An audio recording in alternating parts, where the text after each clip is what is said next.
Hello friends, Operator Starsky, the daily update from Ukraine, the land of the brave. Today is day 525 of the war started by the Russian fascists.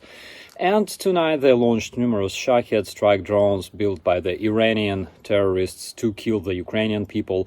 The drones were launched at the Ukrainian civilian targets simultaneously from several directions. Kursk and Primorsko-Akhtarsk in Russia and the Russian-occupied Crimea, Ukraine. The air defense intercepted 23 of the Iranian strike drones overnight. Several buildings in Kyiv and Bucha were damaged by the falling debris, but luckily no casualties were reported. Also, the Russian terrorists hit the naval civilian infrastructure in South Ukraine, and the reason they keep striking facilities used to load grain and crops is because yesterday 3 cargo ships from Israel, Turkey and Greece showed the Russian terrorists a finger, and despite the so-called Putin's red lines, they entered the Ukrainian waters to load grain for the countries that need it. Another reason for the Russian madness is the fact that they keep losing positions near Avdiivka and Bakhmut. Also, Russian terrorists attempted to improve their positions near Klishivka and Kurdyumivka, south of Bakhmut, but failed, losing numerous men. It was reported that 540 Russian terrorists became good in the past 24 hours, losing 27 artillery systems and 1 multiple launch rocket system.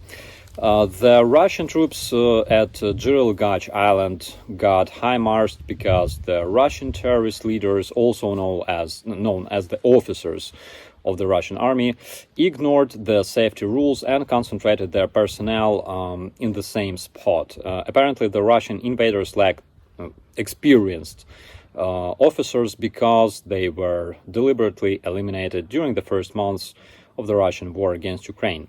Also, the Russian fascists lost sleep because multiple explosions were reported in Bryansk and Moscow.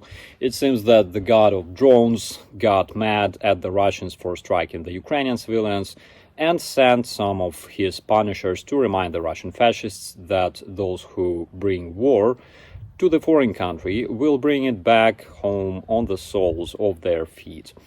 It was also reported that a new trend emerged in Russia. There were already 11 cases of setting the Russian military recruitment buildings on fire.